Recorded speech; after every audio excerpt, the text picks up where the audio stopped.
Good morning all of you.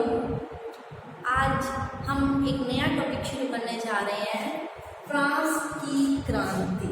आज हम लोग 1789 की फ्रांस की क्रांति के बारे में पढ़ेंगे। 1789 की फ्रांस की क्रांति। देखिए, 1789 की फ्रांस की क्रांति आधुनिक युग की एक महत्वपूर्ण घटना मानी जाती है। ठीक है, जो इस समय फ्रांस के शासक थे अत्यधिक निरंकुश हो चुके थे, मतलब किसी पर अपना अंकुश बर्दाश्त नहीं करते थे, अत्याचारी थे, मनमाने ढंग से क्या कर रहे थे, शासन कर रहे थे। और इस अत्याचार और निरंकुशता के विरुद्ध जब जनता ने विद्रोह कर दिया, जिसे फ्रांस की क्रांति के नाम से जाना जाता है।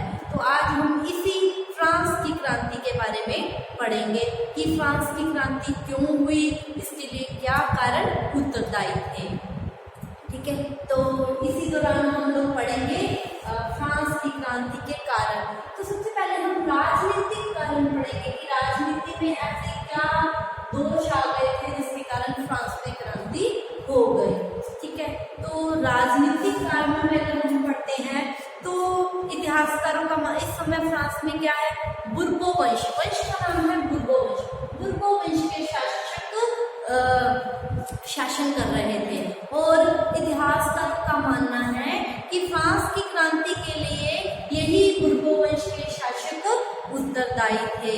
ठीक है, बुर्बो वंश के शासक अत्यधिक निरंकुश हो चुके थे, अत्याचारी हो चुके थे और अपने आप को क्या मानते थे, ईश्वर का प्रतिनिधि मानते थे। इनके अत्याचारों से परेशान होकर, इनकी निरंकुशता से परेशान होकर, और ये शासक क्या थे, अयोग्य थे। और इन बुर्बो वंश के अयोग्य शासकों के कारण 1789 में फ्रांस की क्रांति का आरंभ हो गया था।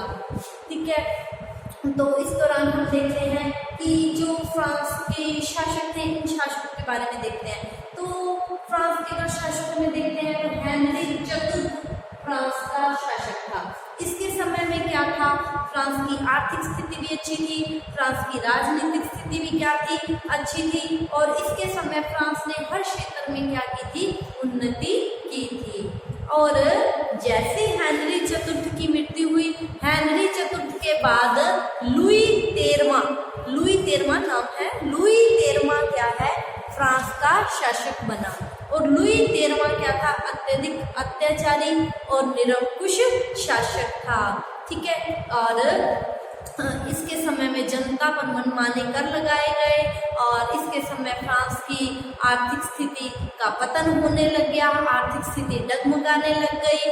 ठीक है, और इसी समय लुई 13वां जो निरंकुश और अत्याचारी शासक था, इसी के समय फ्रांस का आर्थिक दृष्टि से पतन होना आरंभ हो गया था, पतन के चिन्ह दृष्टिगत होने लग गए थे।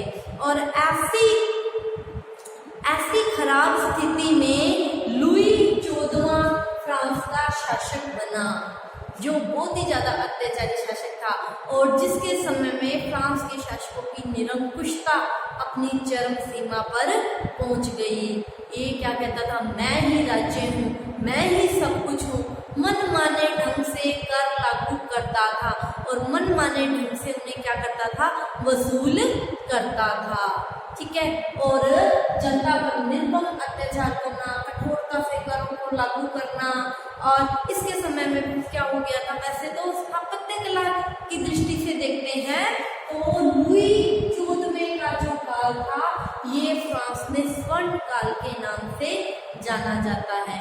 क्यों? क्योंकि इसी के समय में फ्रांस में अनेक सुंदर इमारतों का निर्माण हुआ था, जिसका उदाहरण हम देखते हैं कि इसने वर्साई का जो महल है, पेरिस से 12 मील दूरी पर जो वर्साई का महल है, वो इसी के द्वारा ही बनवाया गया था, जिसमें 30 करोड़ डॉलर रुपया खर्च हुआ था। देखो, एक तरफ तो फ्रांस की आर्थिक स्थिति बहुत ज्यादा खराब थी, वो दूसरी तरफ से इसने सार्वजनिक निर्माण के भी कार्य करवाए। ठीक है, और 30 करोड़ डॉलर लगा के इसने पेरिस से 12 मील दूर ये जो वर्साई का महल बनवाया, इससे फ्रांस की आर्थिक स्थिति क्या हो गई, और ज़्यादा खराब हो गई। और इस खराब स्थिति को सुधारने के लिए जनता से कर लिए गए, जनता की आर्थिक स्थिति डावाडोल हो रही थी, ठीक है। इसके अलावा लुई 14वां क्या था, युद्धों का बड़ा शौकीन था, युद्ध करने का बड़ा शौक था। तो इसने अपने पड़ोसी राज्यों के साथ अनेक युद्ध किए, और इस युद्धों में फ्रांस का जो कोष था वो भी क्या हो गया, खाली हो गया। जनता पर निर्मम अत्याचार कर लगाए गए, क्योंकि ये जो युद्धों में पैसा लगा था इसकी भी तो भरपाई करनी थी।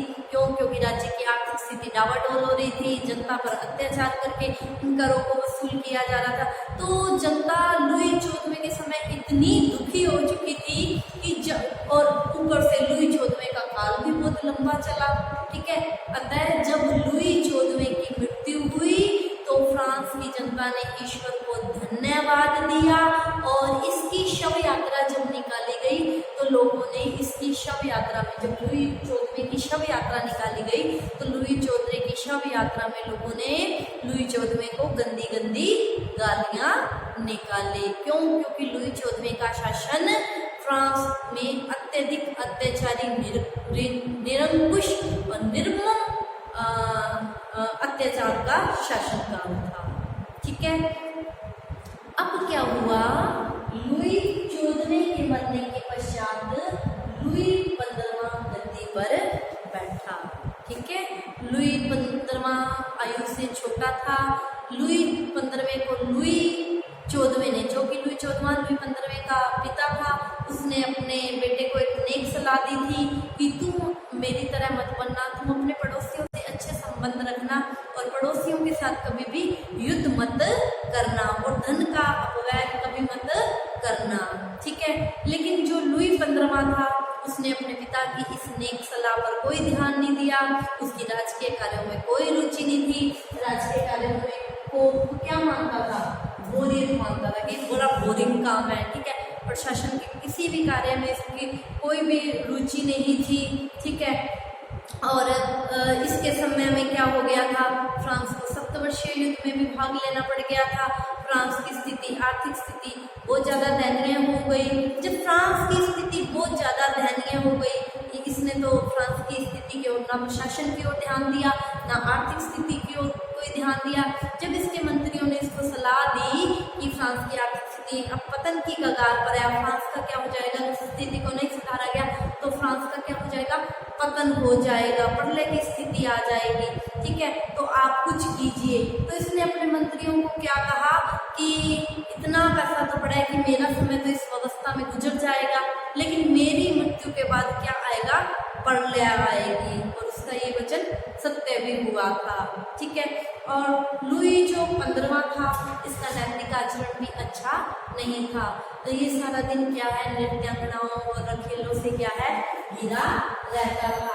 और इन खेलों नृत्यांगनाओं का इस पर बहुत ज़्यादा प्रभाव था। और इन्हीं के कहने पर ये शासन के ऊंचे ऊंचे पदों पर से जो अच्छे व्यक्ति काम कर रहे थे उन्हें इसने हटा दिया, और इसने अपनी रखीलों और नृत्यांगनाओं के कहने पर प्रशासन के ऊंचे पदों पर अयोग्य व्यक्तियों को बिठा दिया, अयोग्य व्यक्तियों की नियुक्ति कर दी। फ्रांस की स्थिति पहले जर्जर बनी हुई थी, अयोग्य व्यक्तियों की नियुक्ति होने के कारण फ्रांस की स्थिति और ज्यादा जर्जर हो गई। राजनीतिक स्थिति क्या होने लग गई, डावाडोल होने लग गई। क्यों? क्योंकि प्रशासन में राजा की रुचि नहीं है, जब राजा ही उसको बोरियत मानता है, ठीक है। और जो अच्छे अधिकारी हैं उन्हें भी हटा दिया गया है। तो अब क्या हो गया, फ्रांस की राजनीतिक स्थिति डगमगाने सी लग गई, ठीक है।